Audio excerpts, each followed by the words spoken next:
Senhoras e senhores, boa noite. Que Jesus, nosso Mestre e Senhor, nos envolva, nos abençoe, nos inspire, para que a nossa noite de estudo seja pródiga de bênçãos. Que possamos, nesse momento, abrir o nosso coração para recebermos a fertilização do alto. Para nós, sempre é um instante de muita alegria reencontrarmos com vocês nesse nosso espaço que a fraternidade dos Estudos Espíritas Allan Kardec nos oferece. Tanto para nós que estamos no plano físico, presentes, quanto aos nossos amigos espirituais que estão sendo acolhidos junto conosco, nas mais variadas condições, mas também aqueles nossos irmãos que estão nos acompanhando através da instrumentação que é a internet, né? Assistindo essas imagens em suas casas, ouvindo os nossos estudos nos seus equipamentos, fazendo caminhadas. A gente tem notícias assim muito interessantes de como que as pessoas estão aproveitando esse instante, essas possibilidades. E com isso a gente não tem dúvida de que estamos formando uma verdadeira rede de expressões incomensuráveis. É uma rede de atendimento espiritual de altas expressões, contando com a nossa singela participação. Então eu gostaria, inclusive, de iniciar enaltecendo o nosso encontro da última sexta-feira, que foi uma reunião muito gostosa de participar, muito interativa, muitas participações, e o trabalho realmente nos felicitou bastante. E hoje nós vamos estar dando continuidade ao estudo da semana passada. Então, espero que a gente volte para aquele clima rapidinho, né? Ou seja, de bastante fraternidade, troca de experiência, que ninguém aqui sabemos mais do que o outro. Cada um aqui tem a sua contribuição a dar.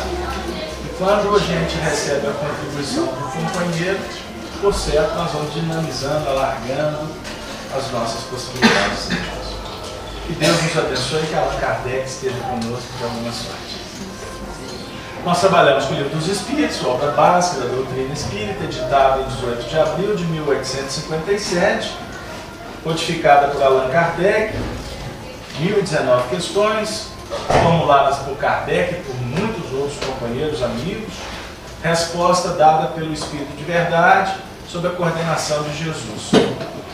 Ele é dividido em 4 partes. Nós estamos na segunda parte, que é titulada do Mundo Espírita, o Mundo dos Espíritos, especificamente no capítulo 4, Pluralidade das Existências. E nós estamos trabalhando no tópico que trata da encarnação nos diferentes mundos. Semana passada nós trabalhamos só a questão 188. Foi isso, Adelaide? Está registrado. E a Adelaide nos questionou no início da reunião se a gente só ia trabalhar 188. Aí nós dissemos que vamos ver. Vamos ver o que vai acontecer aqui. O que os Espíritos estão nos reservando. Então nós vamos reler a questão 188. Vamos fazer uma ponte com a questão 113, que também foi lida semana passada, né? E enfim, aí a gente começa a nossa conversa. Kardec formula assim: os espíritos puros habitam mundos especiais ou se acham no espaço universal, sem estarem mais ligados a um globo do que a outros? Resposta: os espíritos puros habitam certos mundos, mas não estão confinados a eles como os homens na terra. Podem, melhor do que os outros, estar em toda parte. Então nós trabalhamos isso aqui, vamos relembrar. Vamos ficar só na letra. Que existem mundos que são a habitação dos espíritos puros. Né? Não é o nosso caso aqui. Né? Porque espírito puro que passa por aqui, passa e deixa rastro de luz e costuma não voltar tão cedo. Né? Então eles têm a habitação deles.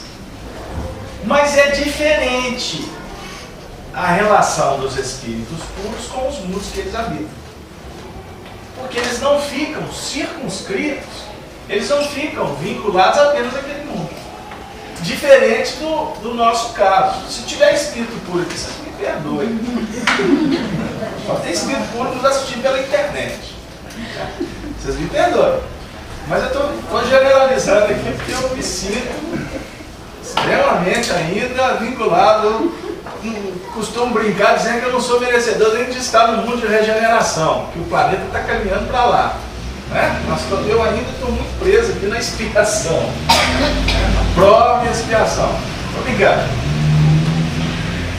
Mas o que foi dito aqui já define a nossa situação. Nós estamos presos. Nós estamos presos no sentido que você está vinculado. Não tem passaporte para a gente ir para mundos melhores do que o nosso ainda. Porque para adquirir essa abertura de portal aí, nós temos que caminhar muito. Né? Mas os espíritos puros, eles têm um livre trânsito. Por que eles têm essa possibilidade? Porque os espíritos puros não estão mais sujeitos às injunções da matéria. Na oração feita no início, né, relembrando, é o mantra que Jesus legou à humanidade, do Pai Nosso, foi pronunciada a frase: Senhor, né, não nos deixes cair no mal, não é isso? Livra-nos da tentação. Não é isso que Jesus nos ensina na oração? Porque nós estamos pedindo ajuda, porque a gente ainda está muito preso na tentação. E tentação é o quê? São as injunções que emergem da nossa intimidade e que ainda nos oblitera a marcha. Entendeu? E cada um tem a sua. Não é? Porque aqui não estou falando de pecado, do pecado original, ou do pecado rotulado pelos religiosos. Porque nós podemos cometer equívocos na análise. Mas vamos pensar o seguinte: a consciência se manifesta quanto ao que podemos e devemos fazer. A luta que empreendemos para seguir a consciência ou as leis de Deus é que vão autorizar a nossa libertação das teias que nos deixam lá atrás. Entendeu? Aquele ponto que eu ainda não consigo me libertar é o que nós estamos tratando aqui como injunções do passado. Seja o passado desta vida, mas o próprio passado espiritual. Lutar contra as tendências inferiores. E eu até vou fazer um ajuste aqui. Não é lutar contra as tendências inferiores. É lutar pelas virtudes, para ficar corretamente colocada a frase. Porque lutar contra a tendência inferior, a tendência, ou a possibilidade de equívoco, ou de dificuldades, é muito maiores do que você focar a luz. Tanto que Jesus define no Evangelho de Mateus, no Sermão da Montanha: não resistais ao mal. Não resista. Não bate de frente com o mal. Crie possibilidades de operar bem. Como ensina Paulo na carta aos Tessalonicenses. Operar bem. Procurando o bem. fazendo bem o que está nas suas mãos.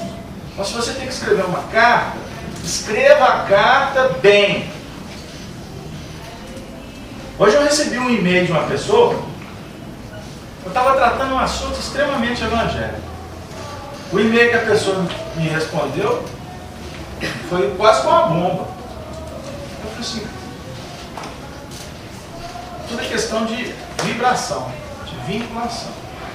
Se nós estamos procurando vincular com Jesus, qualquer bilhete que você mandar para alguém tem que ser carinhoso. Não pode ser estranho. Você não precisa de melar. Você precisa passar mel. Porque tem hora que você tem que ser objetivo. Mas com nobreza. Você fazer bem, educar. Não podemos abrir mão da educação.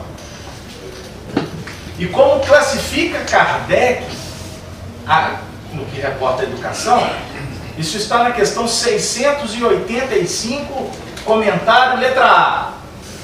A educação é a arte de formar caracteres. Na sociedade nós temos estampa. Muitas vezes o indivíduo veste uma máscara e passa pelos outros e diz assim, nossa, fulano é tão educado. Mas isso não está só na máscara. Porque na hora que tira a máscara, é outra história. Aí a gente costuma até se decepcionar. Vamos fazer outro juízo da pessoa. Estamos falando de vincular sempre ao bem, sabendo que a gente pode cair. Então, passar o verniz, teoricamente, não está errado. Mas nós não podemos ficar só no verniz. Temos que dar sustentação para essa roupagem que eu estou colocando. Só não adianta passar perfume. Não adianta passar o... Pó de arroz. Pó de arroz. Os espíritos na linha séria, meus amigos. Você tem que brincar, né, Cláudio? Porque senão, como é que tá por dentro? Tem coerência que nós estamos falando? Ana? Entendi seu nome, é divino, né? Eu não esqueço mais não. Tá vendo? Estou lembrando da semana passada. Por que eu falei isso tudo, Cláudio? Aonde que eu parei? Obrigado. Porque brinca, sai da sintonia, né? Então, se você for brigar com o mal, Macoré, você perde. Não é fácil? Porque é força, meu amigo, é magnetismo. Daqui a pouco o magnetismo já atropela. Então, o desafio nosso é focar a luz. Faça o bem. Escreve a carta, pode até do lado de lá, você sabe que está em treva. Mas pro amor não tem resistência. Tem que tomar cuidado para não ter sintonia. Por isso é que você tem que escrever com nobreza, é isso que eu estou dizendo. Quando você vai enfrentar uma feira do lado de lá, você não entra todo cuidadoso. E se você entrar de peito aberto, é complicado. Então, o entrar com cuidado, na realidade, é adotar estratégias que te coloquem vinculado à luz. É o que o Emmanuel define como política divina. Política humana a gente sabe, né? Eu sou campeão de política humana. Sofistica, vai com tudo pronto, arquiteta por trás. A política acontece muito isso aí, a política humana. Vai fazer uma votação, o indivíduo faz a articulação do outro lado. Vai chegar na hora, todo mundo seguir a linha do pensamento dele. Isso é política humana. Política divina, você trabalha dentro de um patamar diferente. Não tem artimanha, mas tem organização. Você não pode abrir mão da organização, do planejamento. Porque afirmam os espíritos que o mal é ousado, o bem é acanhado. Então nós temos que ser ousados no bem também. Mas contando com a providência divina, com as possibilidades, para agir no tempo certo, sempre na luz. Eu tomo outro rumo. mas eu estou sentindo aqui que está sendo necessário. Quem quer falar? Pode falar. Não, eu estava ouvindo dessa vez. Algum comentário? Quer panelar alguma coisa, amigo? Então vamos lá. Ah, porque os espíritos puros, eles estão livres dos desafios. Os desafios no nosso âmbito, porque eles têm os desafios no âmbito deles, que a gente não consegue mensurar. Mas o nosso desafio ainda é lutar contra a treva. O desafio dos espíritos puros é se vincular cada vez mais à luz. Porque eles têm que representar Deus. Não foi Jesus, que é um espírito puro, quem disse? Eu e o Pai somos um. Ele está falando sobre representar o Pai. Você representa o Pai honrando o Pai. No caso dos espíritos puros, irradiando luz. Bom, então nós também falamos o seguinte, 15 minutos em Jesus. Nós falamos da característica dos espíritos puros. Vale lembrar? Percorreram todos os graus da escala e se despojaram de todas as impurezas da matéria. Já passaram todas as posições. Então, isso fica para nós como uma reflexão. A posição que ocupamos hoje é importante para o nosso crescimento. Entendeu? Se é subalterno, se é patrão, se é marido, se é esposa, se é filho, se eu estou ouvindo, se eu estou falando, se eu estou varrendo, se eu estou comandando. A posição é importante para nós. Até definindo o seguinte, que a posição que tu ocupa, ela é transitória. A reencarnação, ela é transitória. Daqui a pouco nós estamos desencarnados. No final da reunião, me embora, porque durante a reunião vocês vão dar deixa para depois. A primeira vez que a senhora vem? A senhora? É. Segunda? Como é que é o nome da senhora? Se a gente falar umas coisas assim, não leva mal não, o povo aqui é meio tantão. Ela não vai desencarnar não, tá? Agora. Pode ser daqui a 1 hora. É isso que ele está dizendo. Pode ser daqui a alguns anos. Tomara a Deus. O povo é meio tantão, né? É todo mundo. Não é isso? Tendo alcançado a soma de perfeição de que é suscetível a criatura. Grau máximo. Atingiram a projeção de Jesus. Final do capítulo 7 de Mateus. Sede vós perfeitos, como perfeito é vosso Pai Celestial. Na amplitude deles. Eles são perfeitos. No nosso caso, nós temos que ser perfeitos dentro da nossa possibilidade. Então, se você fizer o que você pode, você está sendo perfeito. Então, existe uma perfeição absoluta e uma perfeição relativa. Nós estamos em busca de uma perfeição relativa. Os espíritos puros já atingiram a perfeição absoluta. Para nós, deu claro? Porque lá no grau máximo de espírito puro, eles estão olhando para, vamos dizer assim, para cima, para frente, e na realidade eles estão se sentindo como nós estamos nos sentindo aqui hoje, inferiores. Então eles são superiores para nós. Está confuso, Ana Paula? Para nós eles são puros. Grau máximo.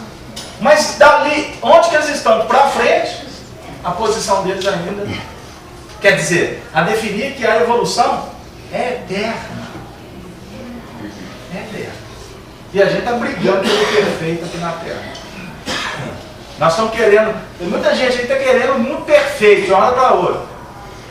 Já estou planejando a regeneração de uma forma fechada. Olha, a gente em 2012 vai acabar o mundo não, tá? E nem vai começar outro mundo. Não, porque os maias, ó, o calendário maia é só até 2012. Como é que nós somos infantil? Né? E é ciclo. É ciclo. E o ciclo que eles estabeleceram como projeção de 28 mil anos. Então, quando começou, quando terminou, nenhum mortal aqui consegue definir. Vocês entenderem o que vem a ser a questão de etapas. Continuando. Gozam de inalterável felicidade. Essa parte aqui é boa. Falou de perfeição, agora vai falar da felicidade. Começar a trabalhar a questão do íntimo, né? De sentimento. porque não estão sujeitos nem às necessidades, nem às vicissitudes da vida material. Acabou o dinheiro, eles estão sofrendo. Ganhar na... como é que chama? Agora? Mega da virada. Pode ser um mundo novo, né? O indivíduo ganha agora a mega da virada, ele vai para um mundo ditoso. Não vai? Pô, eu vou ganhar 30 milhões, é um mundo ditoso. Não é, Cleber? Sei não. Sei não, pode até escorregar. Entendeu? Pode ser mundo trevoso. Depende do ponto de vista. Kardec tem um texto. Nós estamos sendo aqui outro dia, não foi? Revista Espírita de 1862. É um texto intitulado O Ponto de Vista. Nós vamos trazer aqui ano que vem. Tudo depende do ponto de vista. Para uns é felicidade, para outros é desafio. Essa felicidade, porém, não é a de ociosidade monótona vivida em perpétua contemplação. Os espíritos puros ficam lá contemplando, sem atividade nenhuma. Quanto menos atividade, mais trevoso é a condição.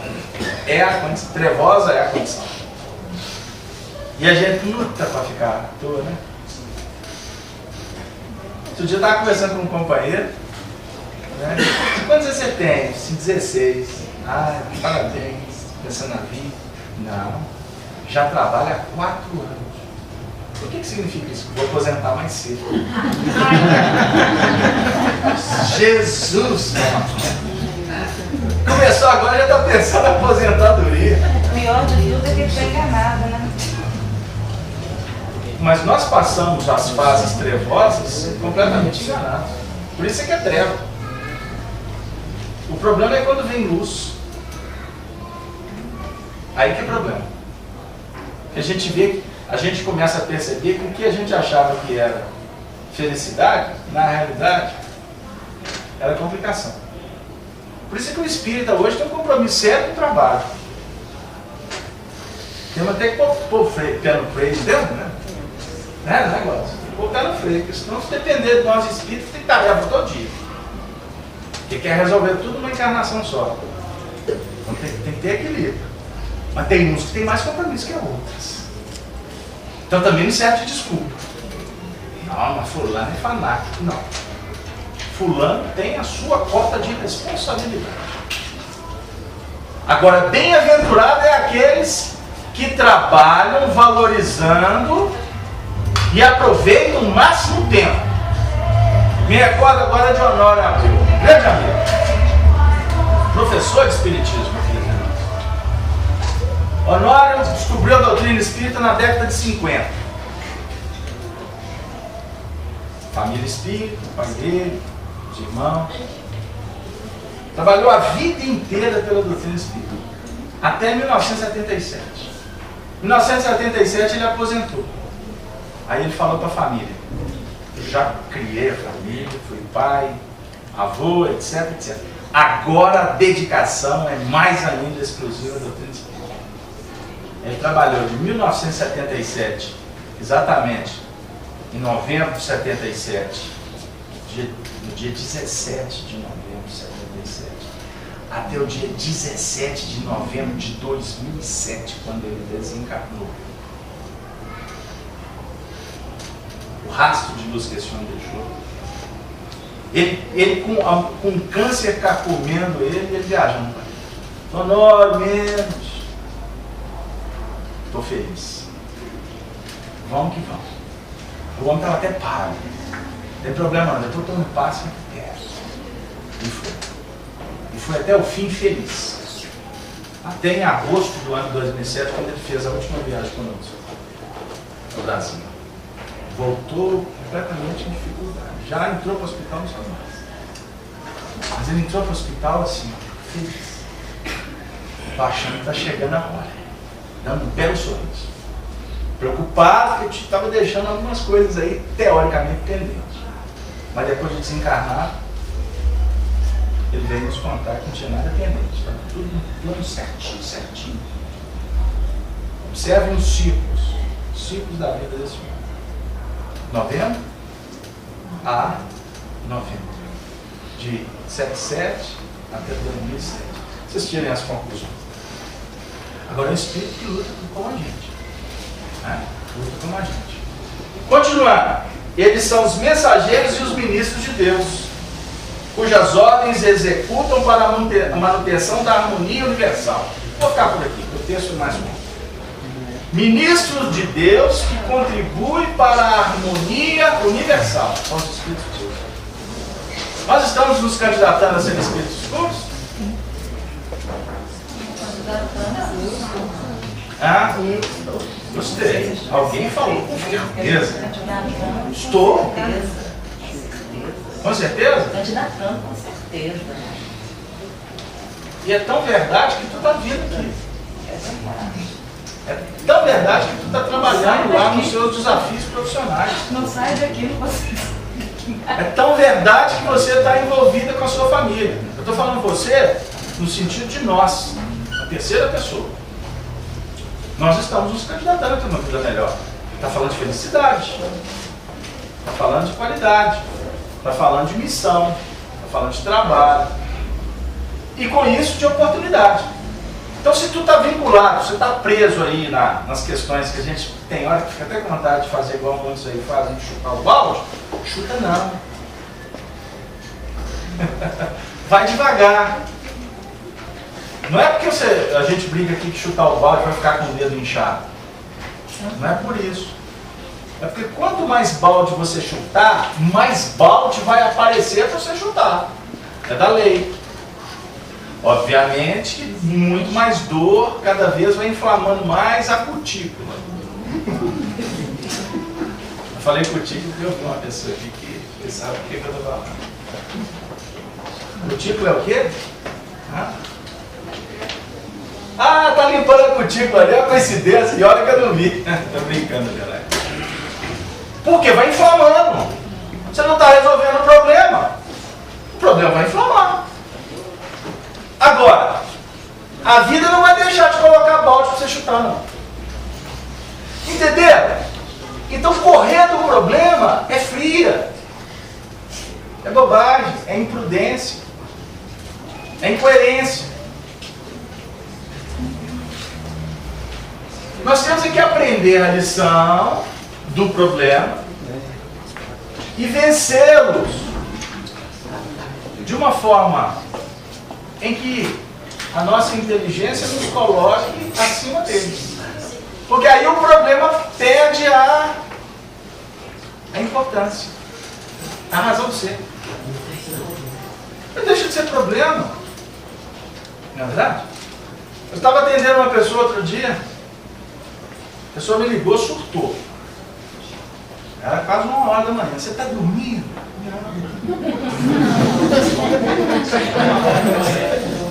Você desculpa, mas eu tenho que conversar com você. Assim, não tem que desculpar, não. Você me ligou, eu atendi. A lei favoreceu para o trabalho. Agora, se eu for te atender com desamor, não tenha dúvida que o telefone não toca amanhã. Entendeu? Porque a providência divina vai falar assim: apareceu o anjo da caridade e ele fechou a porta, ele não quer. Aí a pessoa estava desesperada. Agora eu deixei de brincar, falando assim, a pessoa estava desesperada. E a dor não tem hora, tem play.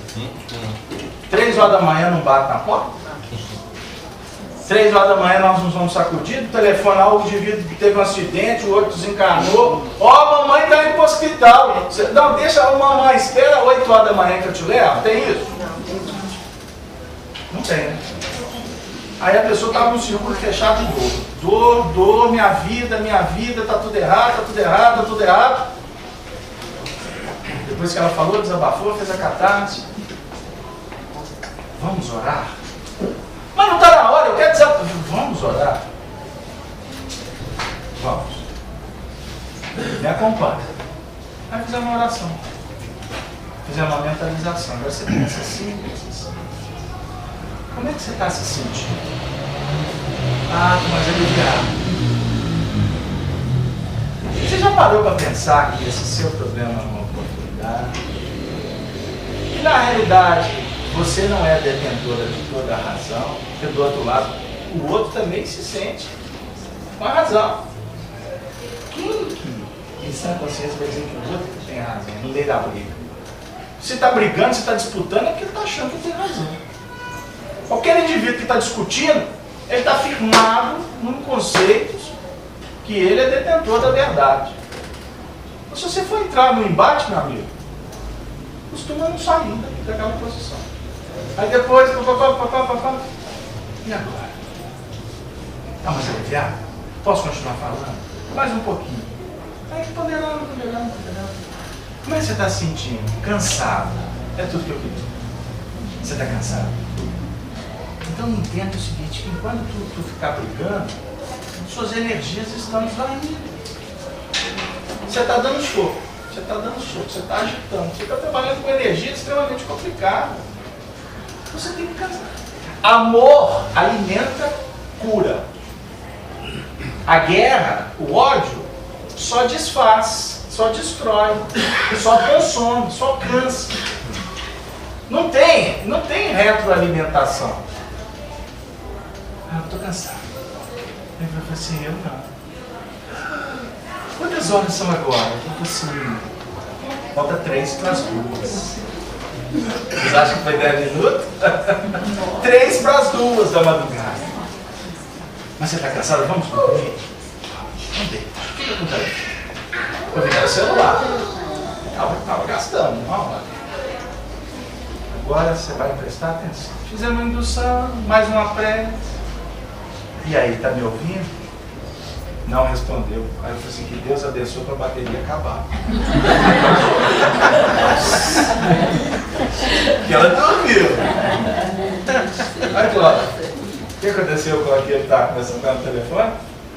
Teve que passar na lei, porque o sono foi embora. Mas muito feliz, porque me alimentei. Deu aí? É diferente. A posição. Eu estou colocando isso aqui didaticamente, não é para falar como é que faz ou o que eu fiz. Nada disso. Então, na hora da treva, primeira dica, sai dela. Como? Volte a sua mente para focar nisso. Da paciência, no primeiro momento de contenção. Porque tem hora que o negócio, o dique fica. A água fica aqui batendo, você tem que dar uma certa vazão, né? Então, uma vazão é oração. Medita, calma, espera um pouquinho, primeira brecha sai do circuito. Você vê que não tem jeito. E na maioria das vezes não tem jeito, não. Na hora do embate, não tem. Não coloca ponto de vista, não sobe no salto da prepotência que você não vai convencer, não. Muitas vezes o grande momento de você colocar é quando a pessoa fala assim, o que você acha? Não é diferente? Qual é a sua opinião? Muito diferente. Ou então, num outro momento, está uma festa, estão sorrindo, estão brincando, está no parque. E aí? Posso falar agora? Sobre o que? Aquela nossa conversa. Ah, pode falar. Aí você tá tudo. Ou o costume do lado de lá que chega, né, Deus? A vida faculta. Então isso é treinamento para ser espírito superior. Superior a quê? A pessoa? Superior à treva. Superior à dificuldade. Aquelas corridas de obstáculo, né? Como é que chama aquilo? Corrida de obstáculo. Você tem que estar acima, você tem que dar um salto para sobrepujar. Não é? Se você vacila, se você não está bem preparado, você costuma tropeçar nele. Então você tem que se preparar. Essa é a missão do espírito superior. Porque é da lei a marcha do progresso. O homem colhe em si mesmo, questão 779 do Livro dos Espíritos. O homem colhe em si mesmo a força para progredir, ou o progresso é apenas fruto de um ensinamento? Olha que questão. Colher em si a força para progredir. O indivíduo que vai saltar o obstáculo, ele tem que colher a força dele mesmo. Por isso que ele precisa de dinamizar essa força. Ele tem que se preparar para potencializar essa força. Não é assim? A pergunta é essa. O progresso, ele essa força ela está em nós? Ou a gente recebe as lições do progresso através de ensinamentos que vêm de fora? Resposta dos Espíritos: o homem se desenvolve por si mesmo. Vamos continuar? Para ficar com os Espíritos? Vírgula. Qual que é a palavra que está depois da vírgula? Naturalmente. Naturalmente. Por isso o progresso, a lei de progresso não dá salto. Jesus fala para nós no Evangelho em várias passagens, como por exemplo: tomai sobre vós o meu jugo. Ele não pega o jugo dele e põe nas nossas costas. Ele fala assim: tome sobre vós o meu jugo e aprendei de mim. Porque ele é exemplo. Então aprender com ele, isso é uma questão pessoal e natural. Aí a gente traz alguns ingredientes importantes, como: se é um processo natural, ele se dá dentro de uma linha que conjuga a abertura da mente para receber e ao mesmo tempo a mão que vai segurar os instrumentos para operar. É segurar na charrua. O Evangelho ensina isso. Segura na charrua, não olhe para trás e vai adiante. Vai arar a terra. Jesus usa o simbolismo, né, da época, mas eles são extremamente atuais para a gente. Para uma terra ser produtiva, você tem que preparar a terra, você tem que arar a terra. O que nós estamos fazendo aqui nessa reunião é arar a terra, não é? Vocês estão de acordo? Arar a terra, preparar a terra, para depois vir adubo, para depois vir semeadura, e para que depois venha a colheita no tempo certo. Aí é a questão de ciclos, estação, como ensina Eclesiastes, lá no Antigo Testamento: há tempo de semear, há tempo de colher. Isso é lindo. E tudo que está debaixo dos céus está sob a ordenação de Deus. Deus está tomando conta de tudo? É isso que o livro está querendo nos dizer? O universo funciona dentro de uma organização inquestionável. Não há derrogação de leis. Mas aqui o que é importante para nós, nesse momento, é o Deus imanente que está em nós. É o Pai que se manifesta em nós, nos dizendo o momento certo de fazer, o que fazer, como fazer. Então eu vou dizer o seguinte, que o seu Deus é diferente do meu Deus. Tudo bem? Cada Deus, cada um de nós temos um Deus diferente. E a gente costuma querer que esse Deus seja igual, né? Que nos leve para o mesmo lugar, na mesma hora, conduz a família inteira. Isso não é evolução natural. Cláudia, é isso mesmo? Sim. Agora aqui, continua, ponto e vírgula. Mas nem todos progridem ao mesmo tempo e do mesmo modo. Somos 10 discípulos na mesma escola. Recebemos a mesma lição, não é verdade? Estamos lendo os mesmos textos, com o mesmo professor, não é assim? Mas cada um aprende de um jeito diferente. A metodologia é diferente. Outro dia meu filho me falou assim: papai, quanto que é? Está nos desafios das multiplicações. Papai, quanto que é? Por exemplo, 34 vezes 222. Aí eu parei e pensei assim: Jesus, tem quanto tempo eu não faço essas contas, né? Porque a gente fica tão na maquininha, né? Mas eu falei assim: peraí, só um pouquinho, deixa eu respirar fundo. Respirei, vi a conta nos céus, plano espiritual, né? A minha tela mental. Tá. Pai, como é que foi assim? Meu filho, matemática é treinamento. Eu treinei muito quando eu tinha possibilidade. E isso você não esquece. Embora está no desuso, porque você vai nas contas, né, que os instrumentos facultam, não é? Mas assim, se apertar um pouquinho, daqui a pouco você resgata, porque foi muito operacionalizado. Por quem operacionalizou? Deu aí? Porque nem todos operacionalizaram no mesmo diapasão. Eu não estou falando só da escolástica dessa terra aqui, dessa encarnação. Porque quanto mais facilidade você tem numa determinada lição, está definindo que você já operou com ela muitas vezes, inclusive em outras existências. Por isso é que a gente vai ter facilidades em umas e dificuldades em outras. Entendeu? As que tem dificuldade é aquelas que você tem que focar. Entendeu? Aí ele falou assim, mas como é que o senhor sabe tão rápido? Eu falei assim, além de treinar, você tem que usar a inteligência. Matemática, você tem que descobrir os caminhos que facilitam a aritmética. Hein? Você tem que descobrir os caminhos. Porque você descobrindo os caminhos, você vai internalizar e operacionalizar com mais fluência a conta. Agora, se você só for no trivial, pega um númerozinho, põe debaixo do outro e etc, etc, você pode até ir bem na prova, mas você não fixa o caractere. Então quer dizer, quando você usa a inteligência para descobrir, vou chamar um termo atual, os macetinhos, né, Ângelo? Você descobrir um macete, você está exercitando a sua inteligência. Aí quando a gente vai falar de evolução espiritual, da mesma forma. Vocês já observaram como nós somos expertos, por exemplo, em descobrir caminhos para tentar tripudiar o outro?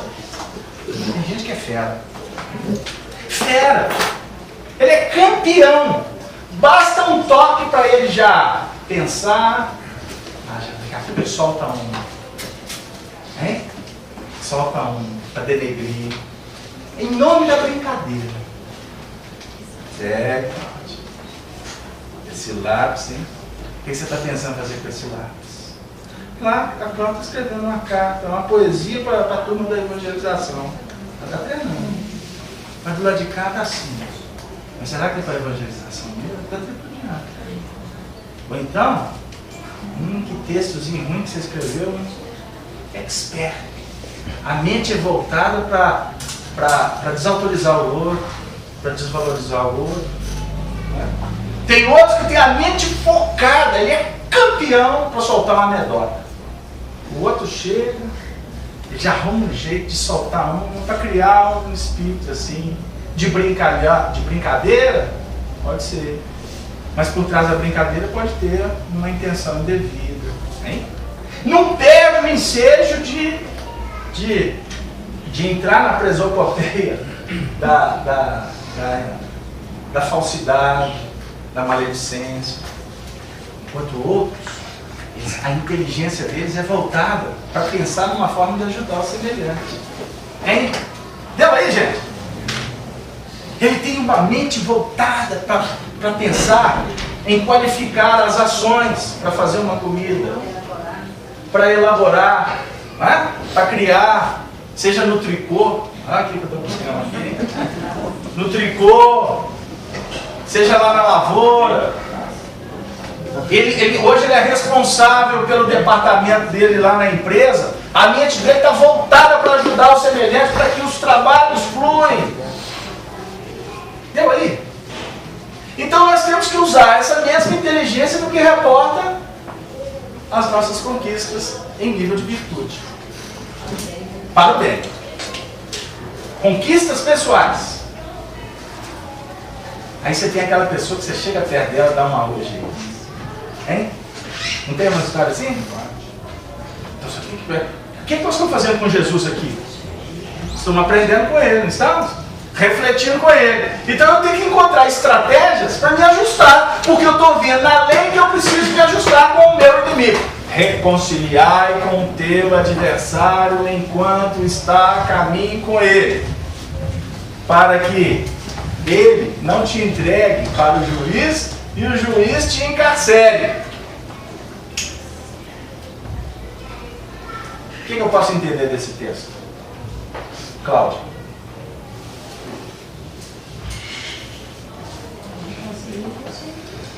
Para que você não tenha que retornar aqui, né, para que o espírito não tenha que reencarnar para essa condição, para essa situação novamente. Né? Então eu tenho que procurar fazer o meu melhor agora, como você disse, a virtude, a conquista do meu melhor agora, para que eu não tenha que retornar numa condição talvez pior, do que é isso que eu estou agora, para estar diante desse meu adversário, me reconciliar com ele, numa situação extrema, de repente. E quem é o teu adversário? Gislene. Hã? As más tendências. O que mais? Porque nelas acho que se enlaça tudo. Porque quando eu estou bem em determinada atitude, igual você falou, eu estou bem com os outros, assim, nessa virtude de que eu quero auxiliar naquele ponto. Quando eu faço algumas más tendências, me aplico, né, volto a sair de mim aquelas más tendências, às vezes, talvez sem eu conseguir trabalhar isso aí, isso é o meu adversário. Então, nós podemos lembrar que nós temos o adversário maior é aquele que está dentro de nós. São as dificuldades, as tendências inferiores. Livra-nos do mal. A oração nos projeta assim. O que é o mal? O mal é a ausência do bem. Não é isso que a gente aprende com os Espíritos, no livro dos Espíritos? O mal é a ausência do bem. Então me livre do mal. Livrar do mal é porque Deus vai chegar e vai tirar o mal? Não. Na realidade, na essência, nós estamos buscando entendimento, forças para operar o bem. E você operando o bem, você se livra do mal. É natural. Entendeu aí?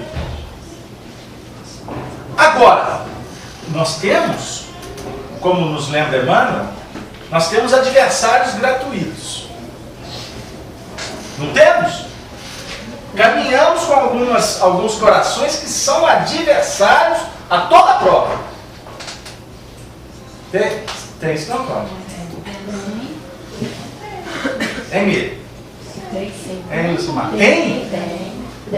Ô, gente, ou tem ou não tem? Tem?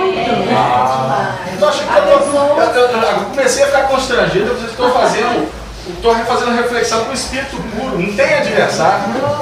A pessoa que a gente quer se reconciliar com ele, mas ele não aceita. Ele não aceita, não é? Aí você torce para um time, tem outro que torce para o outro. Aí tem pessoas que olham para quem torce para o outro time como adversário. Não conseguem vê-lo sem a camisa do time. Isso é uma profunda expressão de infantilidade.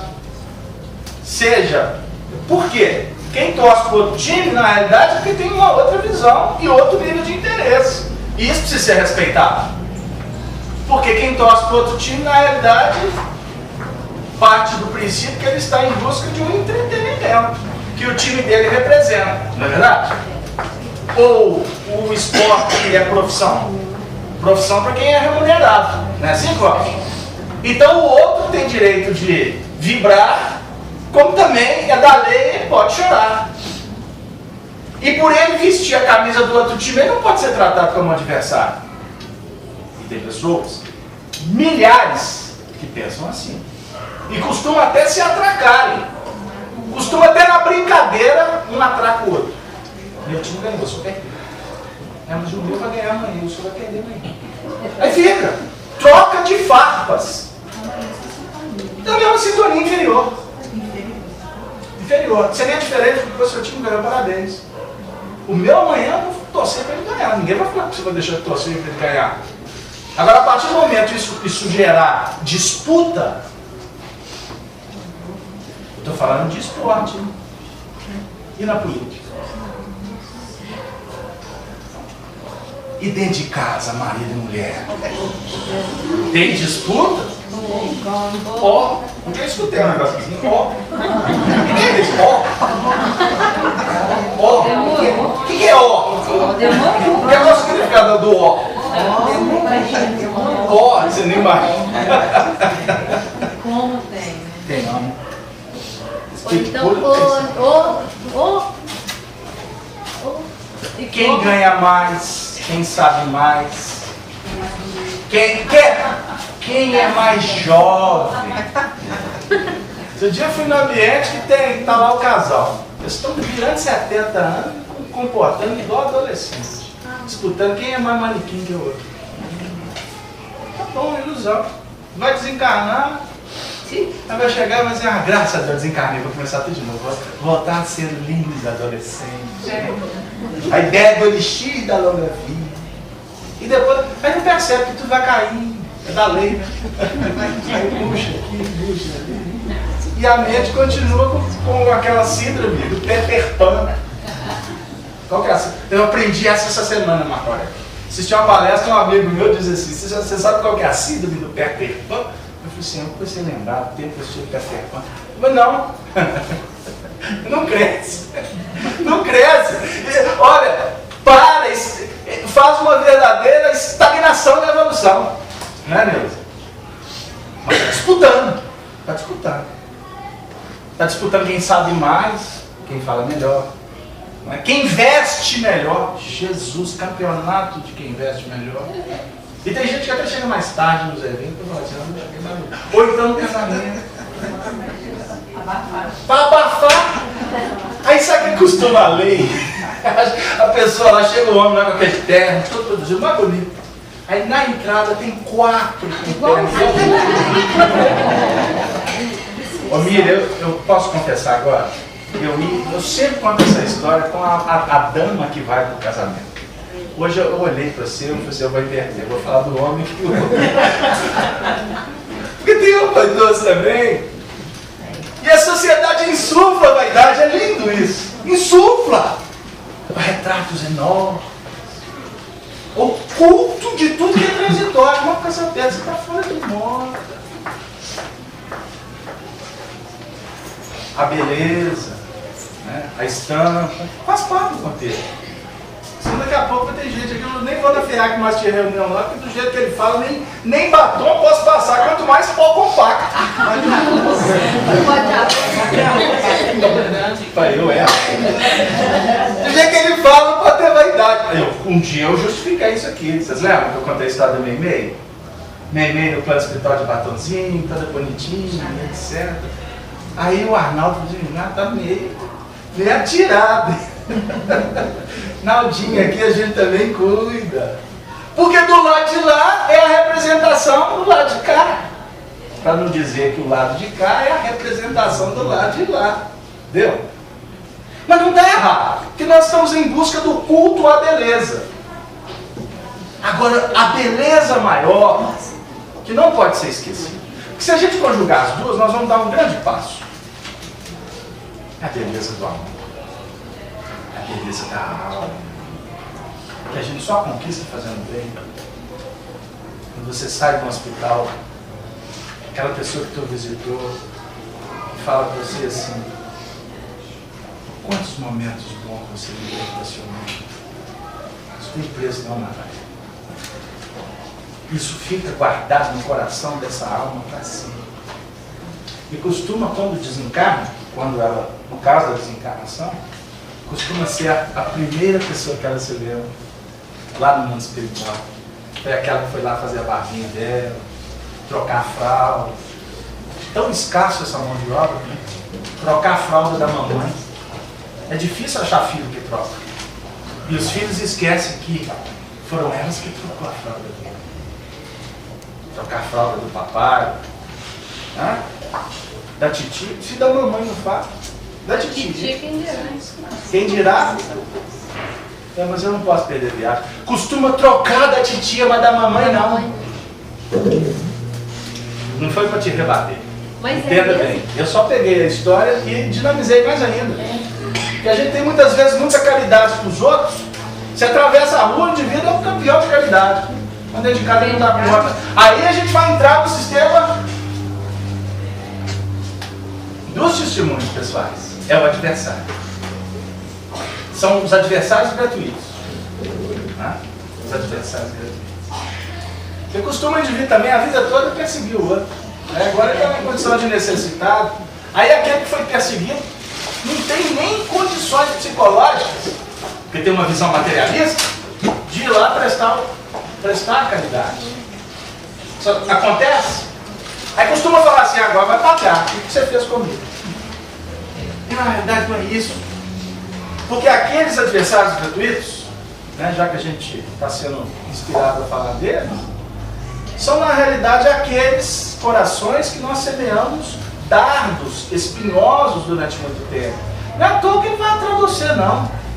E parece que quanto mais corre, mais ele está junto. Né? Quanto mais forte, mais assombração aparece. Olha, eu mudei de setor, eu fui promovido da empresa, fiquei livre daquela traste. Passou 6 meses, foi promovido também, vai trabalhar de novo comigo. Mas quem atura um negócio desse? Isso é perseguição. É oportunidade. E por que ele voltou para trabalhar junto com você na sessão? Porque não foi resolvido a pendência. Porque se houvéssemos trabalhado no bem, nos libertaríamos das teias. Aí não justifica a providência divina te colocar do lado dele lá no departamento, não. Eles já estão justos. Ah, então casamento eu vou investir. Investe mesmo.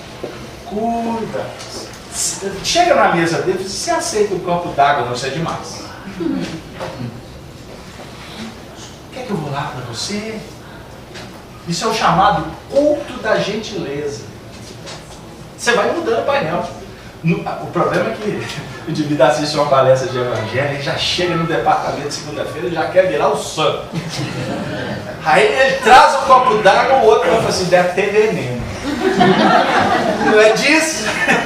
Não vai devagar. Não destampa de uma vez a panela, não. Vai devagarzinho, vai soltando a pressão. Né? Porque você abriu a panela de pressão do feijão sem colocar ela debaixo d'água, você sabe como é que tirar. Põe a panela de pressão, água fria. Isso em cima do piano da panela. Né? E se abrir, tudo, explode tudo. Feijãozinho domingo aí com alho ali, batidinho, com essa chuva, bom demais. Deu aí? Mas o povo está querendo que eu vou lá pro quadro. Tem gente ali que tem que incomodar. Porque semana passada, vou acelerar, tá? Porque o nosso trabalho aqui ele não é místico. O nosso trabalho aqui ele não tem conotação de iniciação, mas nós precisamos de entender os simbolismos da vida. E nós falamos na semana passada da questão do discipulado, né? Nos tornarmos discípulos do Cristo. E o assunto hoje, ele voltou, porque sentimos a necessidade de bater de novo nessa questão do Espírito puro, para que a gente possa trazer para a nossa realidade do dia a dia. Porque nós estamos aqui em treinamento para sermos espíritos puros. Eu tenho já uma audiência marcada, está na agenda de Jesus Cristo. Ele está me aguardando. Ele só falou que ele não pode dizer a data. Eu disse, não tem problema. Mas ele disse que me recebe. Né? Henrique, Com certeza. você já marcou também? Eu já, a data que não marquei. Quando soltar a data, você me conta, para ver se a gente pode ir até junto. É, tem que A gente pega a mesma nave junto, o que você acha? beleza. Pode ser? Pode. Divide, aqui eu estava lembrando aqui, a gente divide a despesa do táxi, quem Com sabe? certeza. Então nós falamos semana passada dos processos, dos chamados mistérios, né? Que acabou essa palavra sendo traduzida posteriormente como sacramentos, que na realidade é um projeto filosófico que consubstancia, que sintetiza toda a trajetória do espírito na sua busca de perfeição. No início, esse assunto era tratado de uma forma extremamente voltada para o Evangelho, ou seja, da vivência do aprendiz na sua vida cotidiana. Com o passar do tempo, os chamados sacramentos, eles passaram a ser tratados como práticas religiosas, né? E se transformando em práticas religiosas, ou de iniciação ao esoterismo, eles foram perdendo o sentido ao longo do tempo. Então, muitas vezes, essas práticas são realizadas em cultos, né? Em celebrações, e a grande parte das pessoas assistem isso sem entender efetivamente o que aquilo simboliza. Né? E a gente até tem isso como se fosse uma coisa que foi legada pelo próprio Evangelho. E o Evangelho não tem esses rituais. Em momento nenhum nós vamos encontrar os rituais.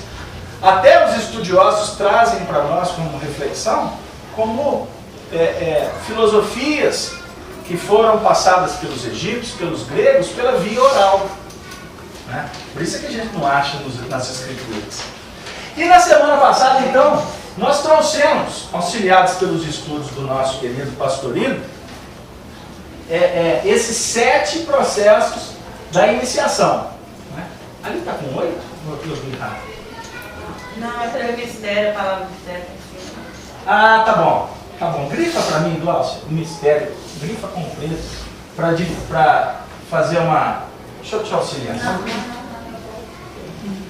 Porque ali existe um encadeamento. Não é? Nós vamos refletir sobre o que é o mergulho, a confirmação, a metanoia, a eucaristia, o matrimônio, a ordem e a extrema-unção. Pode fazer a pergunta? Daqui a pouco, por gentileza. Não, porque eu já sei qual é a sua pergunta. Você já sabe, né? Você trouxe ela para nós semana passada. Nós estamos lembrados. Então tá bom. Então nós falamos semana passada do mergulho. Qual que é o simbolismo do mergulho dentro de um processo de crescimento espiritual? Lembram o que nós falamos do mergulho?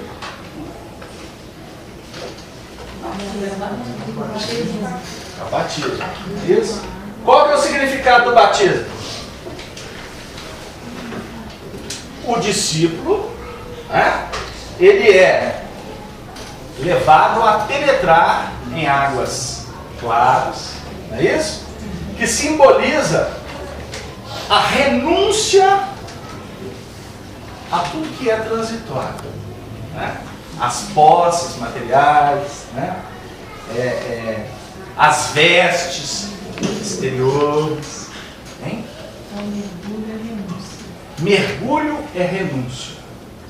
Então, por exemplo, numa prática religiosa, por exemplo, nós temos a celebração do batismo, o indivíduo está se batizando, ou pedindo o batismo para o sacerdote, no intuito dele, a partir daquele momento, ele se tornar uma nova pessoa. O batismo é uma renovação. Portanto, quando é do bebê, o pai solicita para o filho, né? Então nós temos, por exemplo, o batismo da criança, que os pais levam os filhos para eles receber as bênçãos de um sacerdote. Vamos voltar. O que nós estudamos agora na questão 777 do Livro dos Espíritos sobre a lei de progresso? A lei de progresso, ela é natural, né? E depende daqueles que estamos na caminhada. Não é isso? É de cada um. Então, na realidade, o mergulho, ele não é apenas um ato externo. O procurar uma vida nova, o renunciar às questões que não são mais pertinentes à nossa trajetória espiritual, nós podemos dizer que esse mergulho, ele é diário. Né? Num dia você pode ter vários movimentos de batismo. Né? A reencarnação simboliza o batismo, não simboliza? O espírito, ele vai se revestir de um corpo de carne. Ele vai mergulhar na água. A encarnação é água. O nosso corpo é constituído por quanto de água? Qual é o percentual de água? 70% de água. O nosso planeta, quantos por cento de água? Deu aí? Estão vendo aí o número 7 aqui para a gente começar a compreender que existe algo a mais por trás da letra? Tanto o 7 quanto a água, né? Exatamente. Mas tem uma coisa muito importante essa questão do batismo. Eu, semana passada, fiquei com uma pergunta pendente. Por isso é que nós voltamos tudo hoje.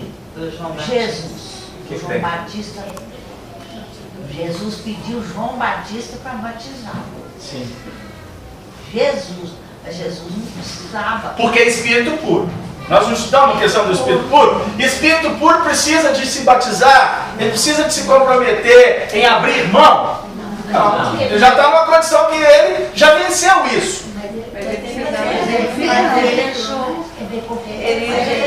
Mas é que Estão vendo o que eu falei no início? A reunião só fica boa quando vocês participam. Vocês mesmos responderam. O legal é isso. Ele não precisava. Tanto que João diz assim: mas eu, Senhor, eu não tenho autoridade para te batizar. Jesus redargue dizendo: mas é necessário para que se cumpra as profecias. Né? Ou seja, primeiro, Jesus está dando a oportunidade para João oferecer o batismo para os outros. O missionário, ele batiza os outros? Vamos voltar à questão 777. A evolução, o progresso é pessoal, não é? É uma lei natural, conquista de cada um. Mas nós lemos na questão 132, 133, que classifica os espíritos puros. Os espíritos puros não são missionários? Que eles oferecem progresso para a humanidade através dos seus exemplos? Eles não são enviados de Deus? Então nós vemos aqui dois pontos fundamentais para entender esse mecanismo. A necessidade do espírito de se interagir sempre com o melhor, para que haja enxertia. Lembra que nós falamos disso semana passada? Por que nós precisamos da lei de sociedade? Ela é natural. Porque sozinho você não evolui. É na troca, no convívio, é que nós vamos recolhendo o que o outro oferece e oferecendo o que nós já regimentamos. Então há uma troca, vamos dizer assim, um conúbio, há uma interação que eu vou falar mais à frente ali, se der tempo. Natural. A lei do amor é uma lei de troca, é solidariedade, é fraternidade. Então Jesus pede para João, pede não, ele ordena. Ordena com amor, né? Que a gente ordena aqui na terra gritando, determinando, se não fizer. Ele ordena. A palavra dele é tão impregnada de amor, que o amor por si só, ele convence o outro. E no caso de João Batista, que conhecia em tese, ou conhecia intuitivamente a missão de Jesus, ele faz porque o homem tinha autoridade. Tanto que ele disse, quando perguntaram para ele se ele era o Messias, ele falou assim: eu não. Após mim virá aquele que é maior do que eu. Isso é João Batista. Ele reconhece a autoridade de Jesus. E que antes que eu existisse, ele era. A definir o seguinte, que Jesus, a posição espiritual dele é tamanha, que quando João, no processo da reencarnação, veio à Terra, ele já sabia que Jesus era maior que ele. Isso é tão lindo que eu até me emociono. Eu também. E ele também. Imagina João Batista agora. Ele se emociona tanto que ele caminha no tempo como missionário da verdade, sendo precursor do amor e nos auxiliando com uma chave bendita. Hoje podemos consubstanciá-la na palavra espiritismo. Entendeu? Captou? Chegou lá? Então Jesus concede a nós a oportunidade de sermos missionários, a partir do momento em que você aprende. Se você aprende, a vida diz assim: agora vai, ide, né? Pregai, levai a boa nova, é a missão. Aí você precisa de vestir a roupa de um sacerdote, de ter um título, não é? Estão querendo até abrir a universidade espírita para dar canudo para você serem missionário. É? Que bobagem. É repetir. Eu preciso de toga para ensinar? Não. A vida me confere a condição de me tornar sacerdote. Sacerdote, o prefixo do sacer representa sabedoria. E o dote é dote divino. Então você se torna um aprendiz, aprende a lição, e a vida te concede a oportunidade de distribuir isso como um dote. Mas eu não estou falando aqui de religião. Eu estou falando aqui de vida. Então você recebe uma lição do seu pai. Seu pai recebe você como filho, e sua mãe te oferece um berço, você reencarnou. Eles te oferecem um dote, vou chamar assim, uma herdade de exemplos, de amor. Eu não estou falando de comportamento. Receber um filho é ato de amor. Insuperável. Portanto, não interessa o que os meus pais fazem ou fizeram. Importa que eles nos concederam a dádiva de vir à reencarnação. Por isso eu tenho que ser eternamente grato a eles. Você aprende isso, teoricamente, né? Porque tem os ingratos. Qual que é a sua missão natural? Sair como missionário, contando isso para as pessoas. Como que você vai contar? Que seu papai e sua mamãe fizeram as coisas, aí você nasceu, aí eles te deram educação. Não é assim que você conta. Porque isso é básico, é da lei. Todo mundo sabe. Todo mundo sabe o papel de João Batista. Mas poucos sentem a presença do amor. Então, você só vai ensinar isso verdadeiramente para você mesmo, sendo pai. Ai, ai, ai. Sendo pai. Trazendo outros pela via da reencarnação. Isso é uma liçãozinha de muita importância. Mas nós somos convidados a amar o Pai, honrar o Pai, que é Deus, o tempo todo na nossa vida. Então, quando você abre mão, quando você está deixando de lado aquilo que já não te importa mais, conscientemente, você está mergulhando. E aí nós prometemos falar do segundo passo, que foi a confirmação. Lembra o que nós falamos da confirmação, Cláudia Martins?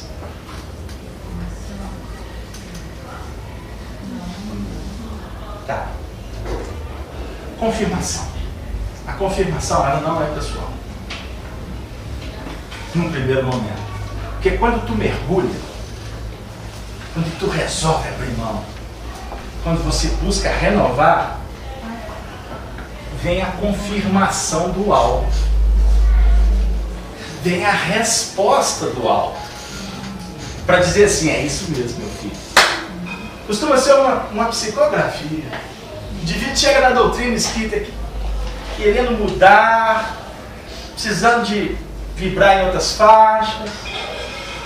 Aí a pureza da alma é tão expressiva que aí começa a vida a me trazer respostas. É a confirmação. É isso mesmo, vai adiante.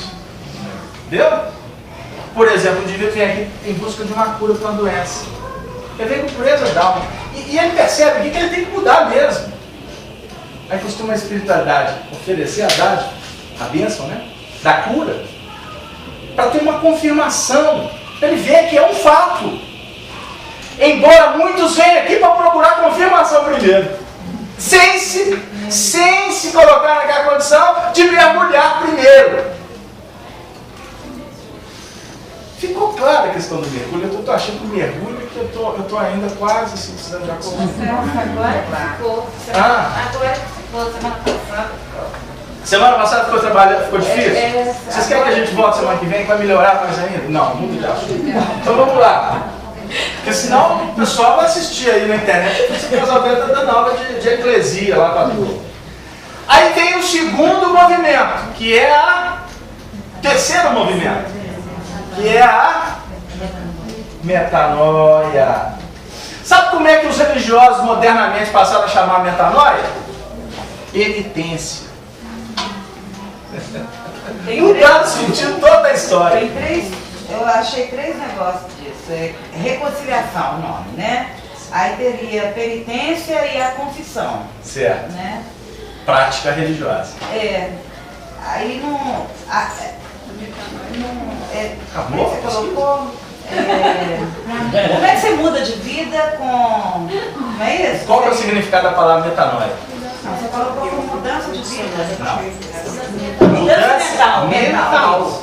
Então os religiosos acham que o negócio, por exemplo, depois do batismo, depois da confirmação, então eu vou buscar a penitência para agradecer. Por exemplo, Senhor, me dê saúde. Se o Senhor me der saúde, eu vou a pé até Santo Antônio de Rosas Grandes. Hoje está difícil essa penitência, não está? Aquela via ali cheia de acidente, de enterramento. Mas eu já fiz uma vez, é gostosa demais. Mas eu fui com o outro que prometeu, eu só fui de parceiro. Mas é gratificante porque ele foi lá feliz, porque ele atingiu a graça. Ah, eu vou fazer isso, eu vou subir a escada de joelho. Não é? Eu vou deixar de fazer aquilo durante uns tempos. Ou aquilo é por conta das suas. Não pensei nada disso. Aí é penitência. E na realidade, o terceiro passo é metanoia. É mudança da vida mental. Por quê? Tudo que está acontecendo no contexto, na nossa realidade, na posição que ocupamos, é fruto do meu investimento em nível mental. Não sei se deu. São rituais. Não são rituais. Ali os sacramentos, na realidade, são colocados como rituais mesmo. O que nós falamos no início? Pois é, mas rituais, não católicos, rituais religiosos. Religiosos, né? Isso. Agora, quando você coloca a metanoia, seria um ritual, seria menos importante do que os outros. Por exemplo, o matrimônio é muito mais importante. Depende do ponto de Não, vista. o matrimônio é uma coisa, não é uma coisa corriqueira. Confessar com o padre todo dia. Você pega Vamos voltar? Todo dia, você confessa todo dia. Seu pensamento está claro. E ele está ajustado, ele não está desajustado, não. O que significa sacramento? Mistério. O que é mistério? Através dos milênios, se tornou algo inacessível. Isso é um mistério de Deus. Okay? E na realidade, a palavra mistério é porque o mistério só é revelado por aqueles que procuram compreender o mistério. Então, você tem que investir num processo de crescimento espiritual. Okay? Então, dentro de rituais esotéricos, o indivíduo passa por etapas, ele vai galgando patamares, que está perfeitamente correto, nós não estamos discutindo isso.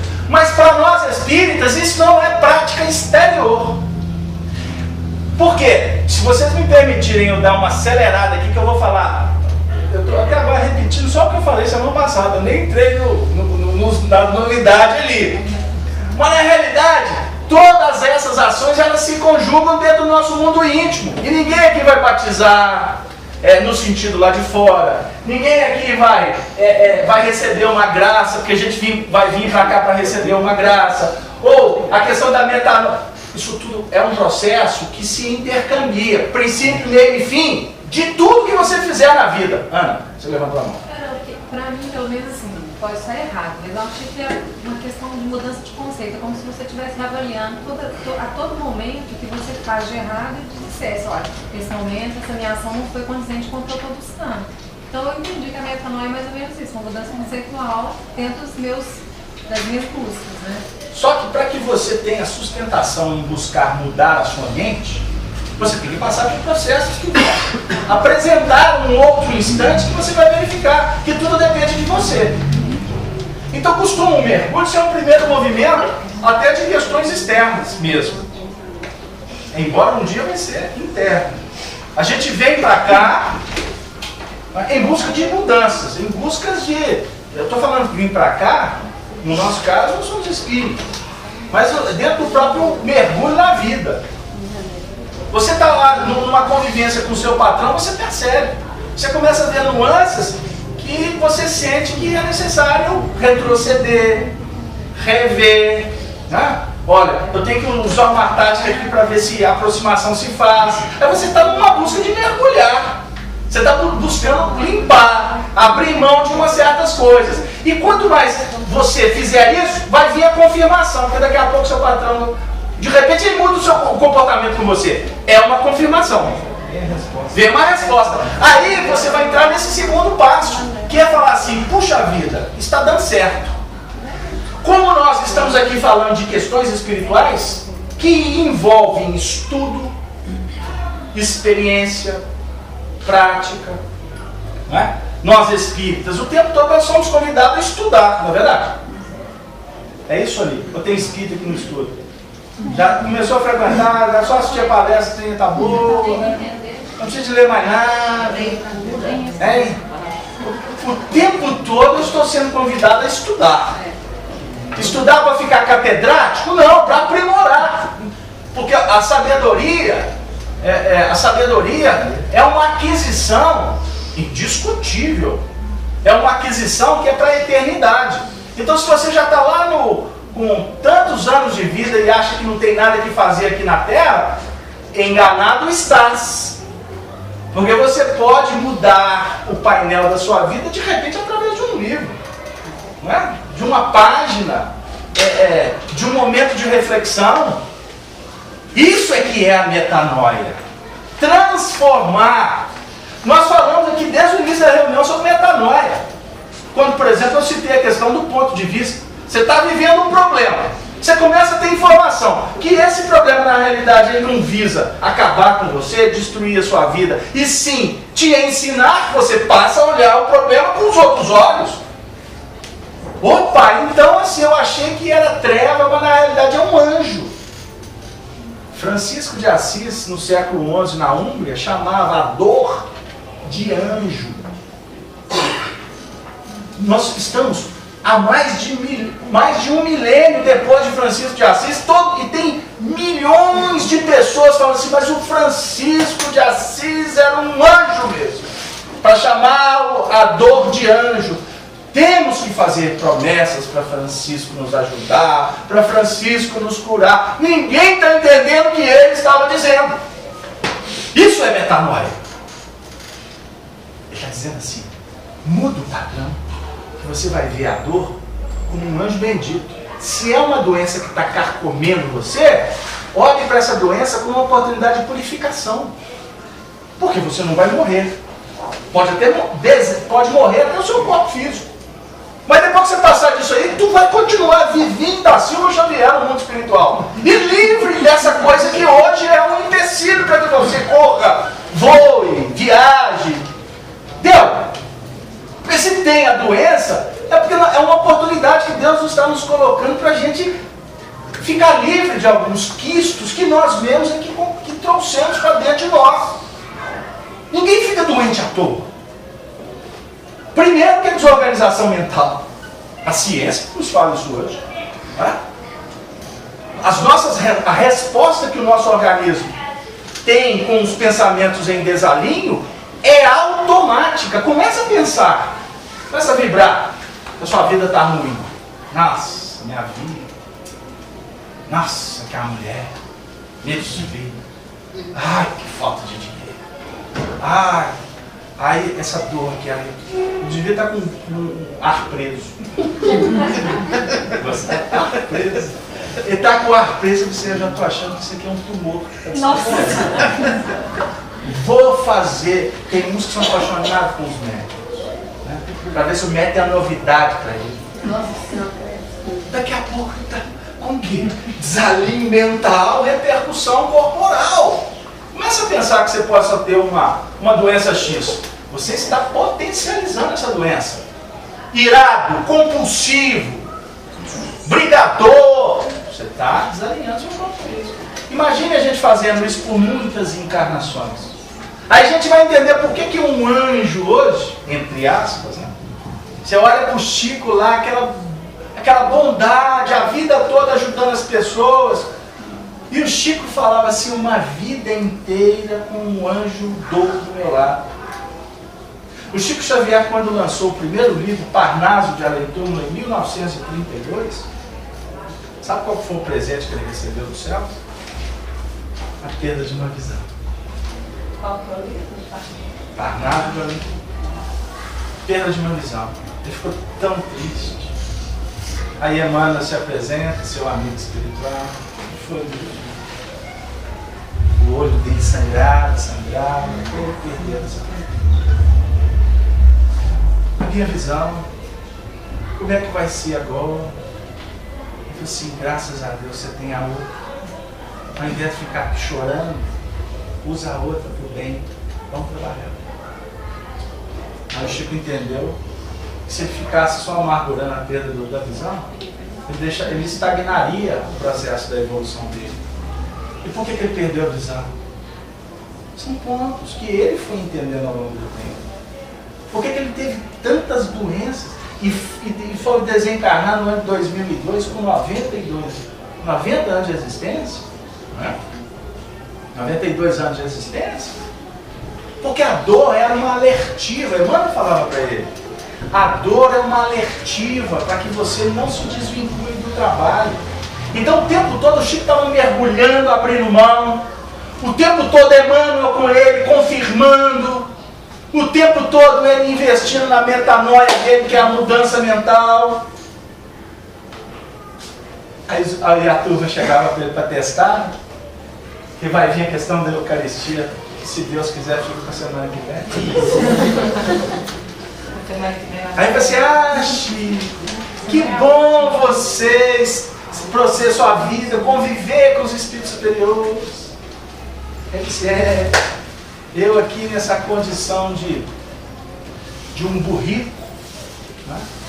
Eu sou apenas um burrico, uma mula, que sinto que carrega uma vela nas costas. E eu tenho que andar direitinho para mim não julgar essa vela no chão. O burro, a representar que ele era apenas um médium, um instrumento. Na Umbanda, o médium é tratado como um cavalo.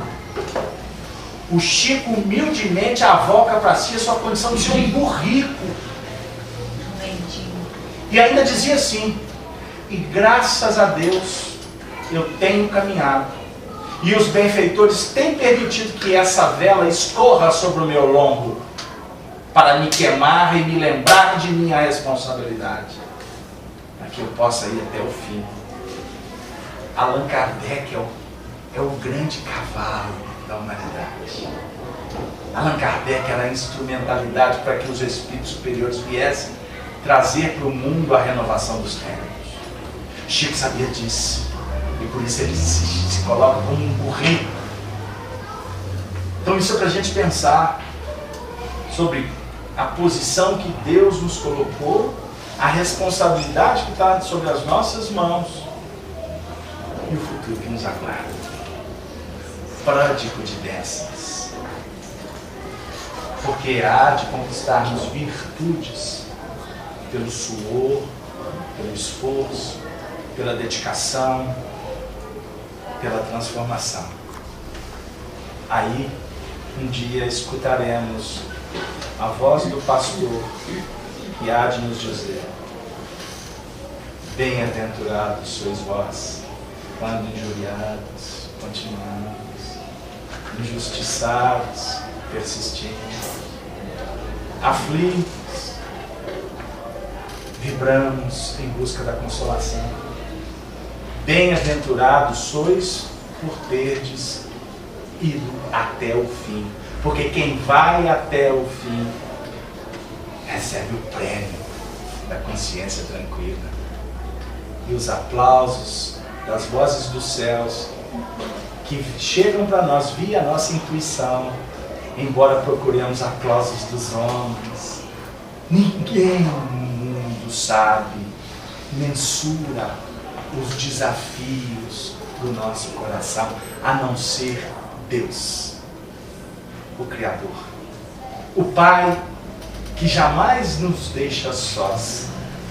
Por isso que Ele nos envia Jesus, o único e verdadeiro amigo de todas as almas. Hoje eu tive a oportunidade de dizer para uma pessoa, quando afirmava: eu sinto tanta falta da FEAC e não posso ir. Eu disse assim: minha irmã, todos nós estamos sentindo muito a falta de Jesus. Não precisamos dos tempos para encontrar. Saiba que Ele está contigo em todos os instantes. Mas chega um momento de nós passarmos a estar com Ele na conjugação dos esforços e na plenitude do trabalho. Que Deus nos abençoe nesses momentos que caminhamos para o fim do ano. E que possa Ele nos auxiliar para que possamos estar aqui na próxima sexta-feira, quando estaremos interrompendo por algumas semanas as atividades da casa.